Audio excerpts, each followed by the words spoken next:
Welcome to my YouTube channel. Friends, जैसा कि हम पढ़ रहे हैं मैथ में एचसीएफ एंड एलसीएम। फ्रेंड्स, हम लोग कल के वीडियो में एचसीएफ के बारे में बहुत डिटेल से हम लोग पढ़ चुके हैं। आज हम पढ़ेंगे एलसीएम के बारे में। फ्रेंड्स, एलसीएम एलसीएम होता क्या है, इसका पहले फुल फॉर्म देख लीजिए। List common multiple. List common multiple. Friends देखिए, इसके जो फुल फॉर्म है इसी से आप समझिए पहले इसको। List common multiple. लिस्ट मतलब छोटा भी होना चाहिए, लिस्ट मिनिमम वाला होना चाहिए, कॉमन भी होना चाहिए, और मल्टीपल मतलब देखिए एचसीएफ में क्या होता है, हाईएस्ट कॉमन फैक्टर। यहाँ फैक्टर होता है, यहाँ मल्टीपल होता है। मल्टीपल में क्या मतलब, जैसे 10, तो 10 का अगर हम देखेंगे इसका जो मल्टीपल होता है तो क्या होगा, 10, 20, 30, 40, 50, ये इसके मल्टीपल होते हैं। तो ये क्या है, मल्टीपल है। यहाँ फैक्टर दिया था हम, जैसे 8, तो इसका फैक्टर हम क्या करेंगे, 2 इंटू 2 इंटू 2 गुणनखंड, ये इसका फैक्टर हो गया। लेकिन ये मल्टीपल है, तो एलसीएम में क्या देखते हैं हम, मल्टीपल देखते हैं। Friends, common multiple. फ्रेंड्स, ये होता क्या है, वे छोटी से छोटी संख्या, एलसीएम की जो परिभाषा है देखिए, वे छोटी से छोटी संख्या जो दी गई संख्याओं से पूर्णतः विभक्त हो जाए उसी को क्या करते हैं, एलसीएम कहते हैं। जो वे छोटी से छोटी संख्या जो दी गई संख्याओं से पूर्णतः विभक्त हो जाए उसी को एलसीएम कहते हैं। जैसे 2, 4, 6 का एलसीएम। अब फ्रेंड इसको देख लेते हैं, ऐसे नॉर्मल भी हम तो आपको बता दे रहे हैं। 2, 4, 6 का एलसीएम कितना होगा, 12 में एलसीएम हो सकता है। देखिए हम बोले क्या है, वे छोटी से छोटी संख्या जो दी गई संख्याओं से पूर्णतः विभक्त होता है उसे क्या कहते हैं, एलसीएम कहते हैं।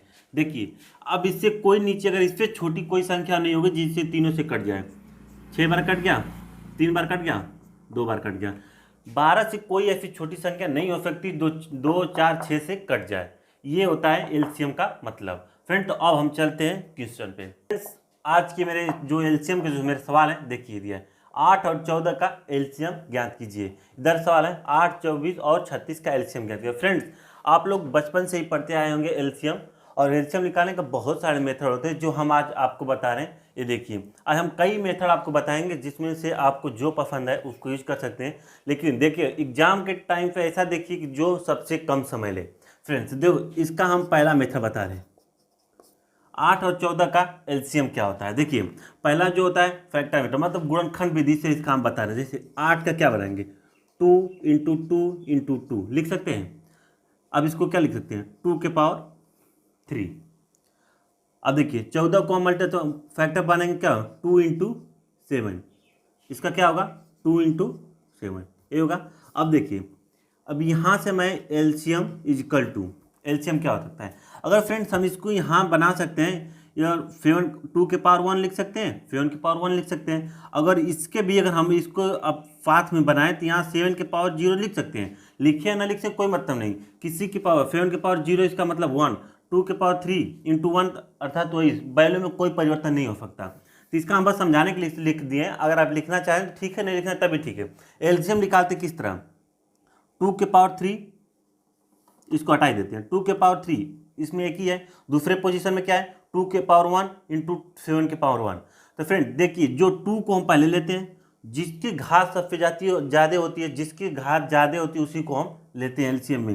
तो 2 के पावर 1 या 2 के पावर 3 क्या लेंगे, 2 के पावर 3 इंटू।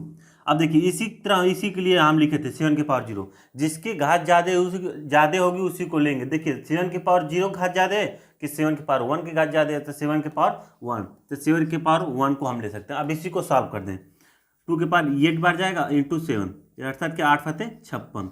एलसीएम कितना, 14 और 8 और 14 का एलसीएम कितना आएगा, 56 आएगा। फ्रेंड्स ये तो थी मेरा गुणनखंड विधि। अब हम नेक्स्ट विधि पे चलते हैं, 8 और 14 का एलसीएम। ये तो मैं गुणनखंड विधि में बताया था। आप देखिए सबसे आसान विधि और ट्रिक विधि है। देखिए ट्रिक से इसको हम लगाते हैं। देखिए इसमें क्या करते हैं, आपकी कितनी भी संख्या दिया हो उसमें जो मैं बड़ी संख्या उसको हम पकड़ते हैं। बड़ी संख्या इसमें क्या है, 8 और 14 में 14 लिखेंगे इंटू n अपान जो संख्या बच जाएगी उसको हम नीचे लेंगे। इसमें कितनी संख्या, एक ही बचा है 8, तो 8 को हम नीचे करेंगे। इसी को हमको बस सॉल्व करना है। अगर फ्रेंड अगर इसकी जो कई और संख्या रहेंगी तो सारे संख्या को नीचे लिख देंगे, बस सबसे जो बड़ी संख्या होगी उसको हम क्या लेंगे, ऊपर लिखेंगे। अब देखिए इसमें हम करेंगे क्या, n का मान अपने से हम वो रखेंगे, वो चीज रखेंगे जो 8 से डिवाइड हो जाए। n का मान हम अपने से वो चीज रखेंगे जो 8 से डिवाइड हो जाए, तो वो चीज रखें कि जिससे ये पूर्णतः विभक्त हो जाती है। देखिए n के पावर हम 1 रख सकते हैं, 2 रखें, 3 रखें, 4 रखें। आप ऐसे चीज रखेंगे जिससे 8 चीज दोनों चीजें कट जाएं, वही मेरा एलसीएम होगा। तो देखिए n के पावर अगर हम 4 रखते हैं, n के पावर 4, n की जगह 4 रखे हैं तो क्या हो सकता है, 14 × 4/8। मैं इसलिए n का पावर 4 रखा हूं कि 4 से 8 कट जाएगा, 8 से ये कट जाएगा। देखिए 4 2 आए, 2 बार कट गया, 4 दूना के 8, अब 2 से ये कट गया 7, तो अर्थात कितना आ गया, n के पावर जो 4 होगा ये मेरा आंसर। अगर ये ऐसा रखें कि जो कि कट जाए तो मेरा n के पावर 4 रखने पर आंसर हो गया। अब इन्हीं दोनों का हम मल्टीप्लाई करते हैं, n बराबर 4। अब इसी का हम मल्टीप्लाई कर देंगे, 14 × 4, 14 चौक को 56, ये मेरा आंसर आ गया। फ्रेंड देखिए इसमें कुछ नहीं करना था, n का मान वो रखना है जो ये पूरे चीज कट जाए, आपस में कट जाए। तो n का मान 4 इसलिए हम रखेंगे, 4 से 8 कट जाएगा और 2 बार 2 से 14 कट जाएगा। अब देखिए अगर n बराबर हमको 4 मिल गया तो n का मान इसमें रख दिए, 14 × 4 अर्थात 56, n का मान 56 हो गया। 24 और 36 का एलसीएम निकालिए।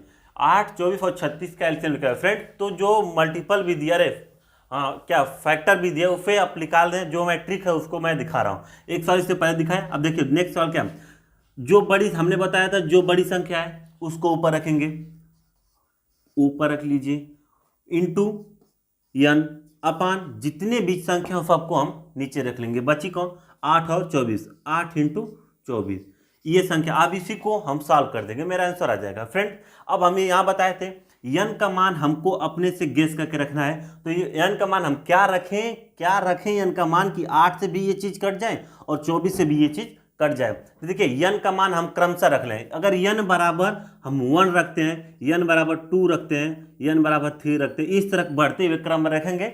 अब देखिए हम n बराबर 1 रख के देख रहे हैं आ रहा है कि नहीं। n बराबर 1 हम रख दिए तो क्या हो रहा है, देखिए 36 × 1 अपान 8 × 24, तो क्या होगा 36 बटा के 8 × 24। अब देखिए दोनों चीज से कटना चाहिए चीज 36, तो 8 से ही नहीं कट रहा है। अब 12 3 36, 12 दूना 24, ये भी नहीं कट रहा है। तो इसका मतलब कि n का मान 1 नहीं हो सकता, ये नहीं हो सकता। तब हम क्या रखेंगे, n बराबर 2 रखते हैं, n का मान हम 2 रखते हैं। तो देखिए क्या होता है, 36 × 2 अपान 8 × 24, 36 गुना के क्या होता है 72, 72 अपान 8 × 24। अब देखिए ऐसा हम करना है कि एक बार 8 से काटे तब भी ये कट जाना चाहिए, 24 से काटे, 24 से काटे तभी ये कट जाना चाहिए, तभी मेरा वो आंसर होगा। देखिए 8 से काटते हैं कितना बार जाएगा, 9 बार, 9 8 72। 24 से काटते हैं तभी ये कट जाएगा, 24 या 72, अर्थात n बराबर 2 हम रख सकते हैं। n बराबर 2 रख दिए तो मेरा आंसर क्या होगा, यही जो मेरा 72 यही आंसर होगा। n बराबर 2, तो इसको इस तरह भी रखते हैं 36 × 2 अर्थात 7 × 2, ये मेरा क्या हो गया 8, 24 और 36 का एलसीएम हो जाएगा। 12, 48 और 24 का एलसीएम ज्ञात कीजिए। 48 और 60 का एलसीएम ज्ञात करें, सॉरी मैं कुछ और बोल दिया था। 12, 48, 60 का एलसीएम ज्ञात कीजिए। फ्रेंड्स देखिए मैंने क्या बोला था, जो सबसे बड़ी संख्या उसको ले लेंगे। सबसे बड़ी संख्या क्या है 60 × n अपान जितनी संख्या है सारे को नीचे लिख देंगे। 12 और 48 है, 12 और 48 हम नीचे लिख लिए। अब देखिए और क्या कहते हैं आप, n का मान हम ऐसा रखें कि जो ऊपर की जितनी संख्या है नीचे की संख्या से बारी बारी कट जाए। बारी का मतलब कि एक बार 12 से कटे, एक बार 48 से काटे, ऐसा नहीं कि दोनों को गुणा करके हम काटेंगे। 12 से काटेंगे अलग, 48 काटेंगे अलग, दोनों से कटेंगे तभी वही मेरा एलसीएम होगा।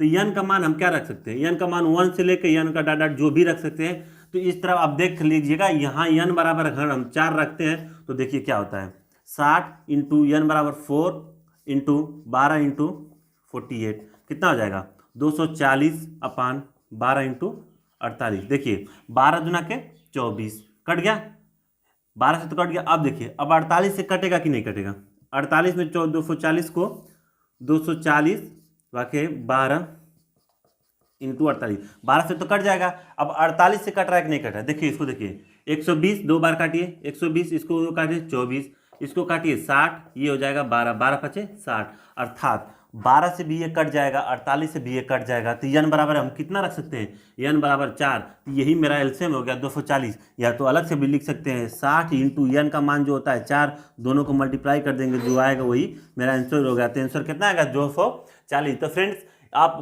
गुणनखंड विधि से भी लगा सकते हैं, फैक्टर विधि से भी लगा सकते हैं, और ये जो ट्रिक है इस विधि से आप एलसीएम लगा सकते हैं। अब हम नेक्स्ट सवाल पे चलते हैं। एलसीएम का एलसीएम मेथड से हम 4 पॉइंट आपके सामने लिखे हैं।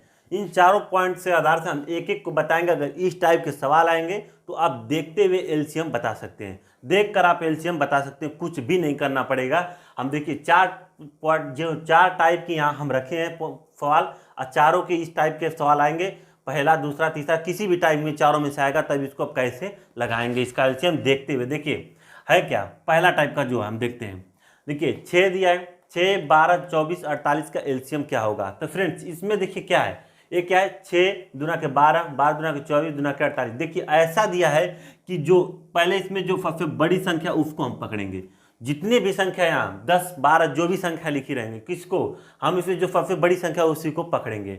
अब फ्रेंड देखिए हम काटते हैं, बड़ी संख्या को पकड़ लेंगे, अब इसी को सबसे डिवाइड करेंगे। देखिए 6 से डिवाइड करते हैं, 8 छक, अरे 6 चौक 24, 8 छक 48, 8 बेर जाएगी, इससे कट जाएगा। 12 से काटेंगे, 12 चौक 48, इससे भी कट जाएगा। 24 से काटेंगे, 24 दुना के 48, इससे भी कट जाएगा। मतलब देखिए तीनों से ये चीज कट गई, तो इसका इस सवाल का एलसीएम मेरा क्या होगा, ये खुद ही हो जाएगा 48 ही मेरा एलसीएम हो गया। मतलब कि 6, 12, 24 और 48 का एलसीएम क्या होगा, 48 ही होगा। क्यों होगा कि तीनों संख्याएं से कट गई। हमने क्या आपको परिभाषा बताया था, यही बताया था कि वे छोटी से छोटी संख्या जो दी गई संख्या से पूर्णतः विभक्त हो जाए, वही क्या होगी, मेरा एलसीएम होता है। तो मेरा एलसीएम क्या है 48, क्योंकि 6 से भी हो गया, 8 से 12 से भी हो गया, 24 भी हो गया, 48 से खुद हो ही जाएगा। तो इसका मेरा एलसीएम 48 हो गया। फ्रेंड्स ये मेरा था पहला टाइप। अब देखिए ये क्योंकि 6 तीनों से कट गया तो आप लगा सकते हैं। अब देखिए दूसरा क्या होता है, दूसरा टॉपिक है क्या, 5, 15, 20 और 30 का एलसीएम हमको ज्ञात करना है। फ्रेंड्स इसमें भी वही फंडा अपनाना है। फंडा क्या है कि हमको जो सबसे बड़ी संख्या उसको हमको पकड़ लेना है। ठीक है, सबसे बड़ी संख्या क्या थी 30। अब 30 को पकड़ लेना, बारी बारी सबसे डिवाइड कर देना। देखिए 5 छक्का 30 कट गया, जो काट रहा है उसको काटते जाइए। 15 दुना के 30 कट गया, 20 से काटेंगे नहीं कटा, अब प्रॉब्लम आ गई। ठीक है 20 से काटे नहीं कटा, अब ये प्रॉब्लम आ गई। अब इसको हम क्या करें कि ये 30 कट जाए। तो देखिए हम अपने से मगर इसमें मल्टीप्लाई कर देते हैं, किससे, 2 से। 30 में 2 से मल्टीप्लाई कर देंगे तो क्या हो जाएगा, तो क्या हो जाएगा 60। अब देखिए 20 कट जाएगा कि 20 से कट जाएगा कि नहीं, ऐसा हम यहाँ अपने से 2 ही क्यों लिखें, 2 भी लिख सकते हैं, 3 भी लिख सकते हैं, 4 भी लिख सकते हैं। जो ऐसा लिखिए, वैसा संख्या लिखिए जो छोटा से छोटा हो और इससे जो बचा है उससे कट जाना चाहिए। ऐसे ही संख्या लिखना है, अपने मन से कुछ भी नहीं लिख रहे, गेस करके लिखिए कि हम क्या लिखें कि यहाँ जो छोटा से छोटा संख्या और इससे कट जाए। तो देखिए हम 30 गुना के 60, अब 20 से कट जाएगा कि नहीं कट जाएगा, 3 बार 20 3 60। तो इसका मतलब मेरा जो एलसीएम कितना होगा, 60 ही मेरा एलसीएम है। अब देखिए 5, 15, 20 और 30 का 60 मेरा एलसीएम होगा। इससे कोई छोटी संख्या नहीं हो सकती जो तीनों से कट जाए। तो इसका एलसीएम मेरा क्या गया, 60 आ गया। मेरा फंडा इसमें क्या था, ऐसा हम चीज से मल्टीप्लाई करें जो इससे कट जाए, जो बाकी इन दोनों से तो कट ही गया था, जो बचा उससे कट जाए, वही मेरा एलसीएम है। अब यहाँ ये ना कोई कहे कि 4 से मल्टीप्लाई कर दें, तो 4 3 12 120 हो गया। अब 120 में भी तो 20 से भाग चली जाएगी। लेकिन फ्रेंड ये जो आपको जानना है कि एलसीएम का मतलब होता है लीस्ट, मतलब छोटी संख्या हमको पकड़ना, न कि बड़ी संख्या पकड़ना है। इसलिए इसका मतलब हम 2 से ही मल्टीप्लाई करेंगे। ठीक है, अब देखिए तीसरा टाइप का क्या है, 7, 14 और 13 का एलसीएम क्या होगा। 7, 14 और 13 का एलसीएम क्या होगा। फ्रेंड देखिए इसमें जो बड़ी संख्या है उसको हम पकड़ लिए। ठीक है, बड़ी संख्या मेरी थी 14, इसको हम पकड़ लिए। अब डिवाइड करते हैं, 7 दुना के 14 कट गया। अब 13 से डिवाइड करेंगे, 14 में कटेगा नहीं। अब देखिए यहाँ तो हमारी प्रॉब्लम आ गई। अब इसमें देखिए फ्रेंड अगर कोई भी चीज़ से अगर हम यहाँ मल्टीप्लाई करें, लेकिन वो 13 से नहीं कट सकती, क्योंकि 13 क्या है, को प्राइम फैक्टर, सहअभाज्य संख्या है। 13 क्या है, सहअभाज्य संख्या है, को प्राइम फैक्टर है। 13 का मतलब या तो या 1 से कटेगी या तो या 13 से ही कटेगी, इससे अलावा किसी से नहीं कटेगी। इसलिए यहाँ हम 14 में कोई भी संख्या का मल्टीप्लाई करेंगे वो नहीं कटेगा 13 से। तो इसका हम क्या करेंगे, तो तो इसका हमको कुछ नहीं करना है, बस इस दोनों को मल्टीप्लाई आपस में कर देना है। 13 और 14 का मल्टीप्लाई कर देना है। 13 का 14 का पढ़ा दें, 14 दिया 82, इसका एलसीएम कितना जाएगा 182, मतलब 7, 14 और 13 का एलसीएम कितना आ गया 182। फ्रेंड्स, जब भी कितनी भी बड़ी संख्या रहे, अगर उसमें कोई कोप्राइम फैक्टर आ गया तो उसको अब क्या करें, जितने से बड़ी संख्या कट रही है उसको काटते जाइए, जहां नहीं कट रही है उस संख्या बड़ी संख्या को और कोप्राइम संख्या को आपस में मल्टीप्लाई कर दीजिए, आंसर आ गया। फ्रेंड्स, नेक्स्ट सवाल चलते हैं, ठीक है। 4, 12, 17 और 24 का एलसीएम क्या होगा? 4, 12, 17 और 24 का एलसीएम क्या होगा? तो आप जानते हैं सबसे बड़ी संख्या है उसको हम पकड़ लिए, सबसे बड़ी संख्या में डिवाइड करते हैं 4 से, 4 3 12, 12 दूना के 24, दोनों कट गया। अब देखिए 17 से हम डिवाइड करेंगे, नहीं कटेगा। अब हम 24 में किसी भी संख्या का गुणा कर दें, 1 2 4 किसी भी संख्या का गुणा कर देंगे, लेकिन वो 17 से भाग नहीं जाएगी, नहीं डिवाइड होगा, क्योंकि 17 भी क्या है, को प्राइम फैक्टर नंबर है, मतलब सअभाज्य संख्या है। इसलिए 17 से आप कुछ भी 24 में गुणा कर दें, ये 17 से डिवाइड नहीं होगा। तो इसका मतलब इन दोनों में क्या करना पड़ेगा, 17 × 24 कर दें, 8। इसका क्या आ गया, एलसीएम आ गया। तो फ्रेंड 4, 12, 17 और 24 का एलसीएम कितना आ गया, 408 आ गया। फ्रेंड अब देखिए 4 पॉइंट होते हैं, 4 टॉपिक आपके पास हमने लिखा, जो कट जाएगा उसका भी आंसर, जो नहीं कटा अगर इसके मल्टीपल में हो सकता है उसका कैसे निकालेंगे, जो अगर कोप्राइम फैक्टर आ गया उसका क्या करेंगे। तो दोनों हम चारों चीज़ बता दिए। अब किसी भी संख्या, कितना भी बड़ी संख्या रहे, अब उसके विधि अपना के देखिएगा, आपको आंसर जरूर मिलेगा। अब हम चलते हैं नेक्स्ट सवाल पे। सवाल है 6 के पावर -1, 6 के पावर -3, 6 के पावर -10, 6 के पावर -12 का एलसीएम। फ्रेंड, इस टाइप के सवाल में क्या होता है, हम देखिए इसमें कॉमन क्या है, सबका जो बेस है वो समान है। ये फार्मूला कब अपनाएंगे हम, जब सबका बेस समान रहेगा तब। अगर बेस समान नहीं रहेगा तो उसका अलग मेथड है, वो आगे सवाल हम बताएंगे। पहले जो बेस समान इसको देख लीजिए। देखिए 6 के पावर 1 -1, इस तरह सबका बेस समान है, तो इसका एलसीएम क्या होगा, एलसीएम ये होगा। देखिए इसमें से अब देखिए सबसे बड़ी संख्या कौन सी होगी, सबसे बड़ी संख्या क्या है, 6 के पावर -1, तो इसका एलसीएम यही होगा, 6 के पावर -1 ही इसका एलसीएम होगा। अगर इसी में देखिए एचसीएफ इसका हम देखेंगे, तो जो सबसे छोटी संख्या होती है उसी में वही मेरा एचसीएफ होगा, तो 6 के पावर -12 मेरा एचसीएफ होगा। अब जानते हैं आप कि 6 के पावर माइनस में जो होता है, जो छोटी संख्या होती है एक्चुअल में वह सबसे बड़ी संख्या होती है। 6 के पावर माइनस जो 12, मतलब जो बड़ी संख्या होती है माइनस में, वह एक्चुअल में क्या होती है, मिनिमम संख्या होती है। ये जो सबसे छोटी संख्या होती है माइनस में पावर के घात में, वो बड़ी संख्या होती है। जो बड़ी संख्या होती है वही मेरा एलसीएम होता है, और जो छोटी संख्या वही मेरा एचसीएफ होता है। तो फ्रेंड्स, इस टाइप का सवाल हमारा आंसर क्या आएगा, 6 के पावर -1। ठीक है। एक सवाल है, क्या है, 4a² इन कामा 6ab 8ab² का एलसीएम मौसा बयान कीजिए। इसी सवाल का कल हम एचसीएफ हम देख चुके हैं, इसका एलसीएम हमको देखना है। तो इसमें फिर करना क्या है, इसको हम गुणनखंड विधि से करते हैं, गुणनखंड कर देते हैं। तो इसको क्या लिख सकते हैं, 2 × 2 फैक्टर बना देते हैं। इसको क्या लिख सकते हैं, 2 × 3। इसको क्या लिख सकते हैं, 2 × 2 × 2। अब देखिए ए को क्या हम लिख सकते हैं, अलग अलग फ्रेंड्स लिख कर आपको दिखाते हैं, 4a² × b। तो इसको 4 को क्या लिख सकते हैं, 2 × 2 इंटू a × b। ठीक। 6a को क्या लिखते हैं, 6ab को क्या लिख सकते हैं, 2 × 3 × a × b। ठीक है। 8ab² को क्या लिख सकते हैं, 2 × 2 × 2 × a × b × b, ये लिख सकते हैं। बहुत अच्छी तरह से हम सबको फैक्टर हम बना दिए। ठीक है। अब यहाँ से हमको लेना है एलसीएम। एलसीएम में क्या होता है, सबका जो देखिए 2 इसमें भी है, 2 इसमें भी है, 2 इसमें भी है, तो 2 हम ले लिए। ठीक। अब 2 इसमें भी है, 2 यहाँ 3 है, यहाँ 2 है। जो चीज़ नहीं दिया होता है, ठीक है, जो चीज़ नहीं को भी लेते हैं, जो कॉमन होता है हम उसको भी लेते हैं, जो नहीं कॉमन उसको भी हम लेते हैं। एलसीएम का देखिए इसमें भी 2, इसमें भी 2, इसमें भी 2 कॉमन हम ले लिए। देखिए इसमें भी 2, इसमें भी 2, लेकिन इसमें नहीं है, तो इसमें 2 में कॉमन, इसको भी हम लिख दिए। अब देखिए यहाँ 3 है, कॉमन नहीं है, तो इसको भी, यहाँ इसमें भी नहीं 3 है, इसमें भी नहीं 3 है, यहाँ नहीं 3 है, तो इसको हम ले लेंगे। अब देखिए यहाँ 2 बचा और इधर कहीं नहीं है, तो इसको भी हम लेंगे। तो फ्रेंड क्या होता है इसमें कि जो कॉमन होता है उसको हम एक बार लेते हैं। ठीक है, जैसे तीनों में 2 कॉमन उसको ले लिए, जो नहीं कॉमन है हम उसको भी लेते हैं। अब देखिए ए की बात, इसमें ए, इसमें ए, इसमें भी ए को ले लिए। ठीक है। अब देखिए ए को यहाँ ए इसमें, ठीक है, ए इसमें नहीं, बी है, यहाँ बी है, तो हम क्या, एक इसमें है ना कॉमन नहीं है, तो क्या मतलब ए बी इसको लेंगे, जो कॉमन है उसको भी, जो नहीं कॉमन उसको। अब देखिए बी तीनों में है तो बी लेंगे। अब देखिए बी यहाँ तीनों का तो खत्म हो गया, लेकिन एक बी और एक्स्ट्रा बचा, तो इसको भी हम बी लेंगे। अब इसी को सॉल्व कर देंगे। देखिए 2 दूना के 4, दूना के 8, 8 त्रिके 24, इंटू इंटू में क्या इसी तरह लिखे, ए इंटू ए मतलब ए स्क्वायर, बी इंटू बी मतलब बी स्क्वायर। इसका आंसर क्या होगा, 24 A square into B square. एक बार हम आपको फिर से दिखा दे रहे हैं।